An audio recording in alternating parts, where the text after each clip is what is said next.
இந்த மாதிரி இந்த தொகுதி வந்து தொடர்ந்து புறக்கணிக்கப்பட்டு வருது. இன்னைக்கு இங்கே வந்து கடல் சார்ந்த ஒரு இடம் இது. கடல் சார்ந்த விளையாட்டுலாம் நிறைய வந்து கொண்டு வரலாம். இன்னைக்கு வந்து இந்திய ஒலிம்பிக் சங்கத்தால் வந்து அங்கீகரிக்கப்பட்ட பல விளையாட்டு வந்து கடல் சார்ந்த விளையாட்டுகள்லாம் இன்னைக்கு இருக்குது இன்னைக்கு. ஆனால் பீச் வாலிபாலு ஆமாம் வந்து நிறைய விளையாட்டு இருக்குது. கடல் சார்ந்த ஸ்விம்மிங் எல்லாமே இருக்குது. ஆனால் எதையுமே இந்த அரசாங்கம் வந்து பொறுப்படுத்த கிடையாது. அதுக்கு வேண்டிய தயாரான நிலைமையிலே கிடையாது. ஒரு விளையாட்டு ஏற்படுத்தலாம் இந்த தொகுதியில். இந்த தொழில் இடம் இருக்குது. சின்னாத்தா ஸ்கூல் இருக்குது. இது மாதிரி வந்து பாரதிதாசன் மகளிர் கல்லூரி இருக்குது. அதேபோல் வந்து பீச் ஏரியாவில் நிறையா வந்து இடம் இருக்குது. அங்கே வந்து ஒரு உள்விளையாட்டாக அனைத்து வசதி இருக்கக்கூடிய உள்விளையாட்டாக ஏற்படுத்தலாம். அதையும் செய்யலை.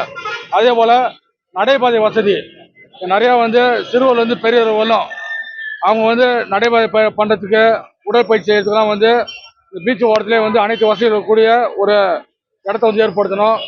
அது மாதிரி பல இடத்துல வந்து சுகாதாரமான குடிநீரே கிடையாது. விளையாட்டு அரங்கத்தில் பார்த்தீங்கன்னா குடி தண்ணீர்ன்றது வந்து வாய்ப்பே இல்லாமல் இருக்கு.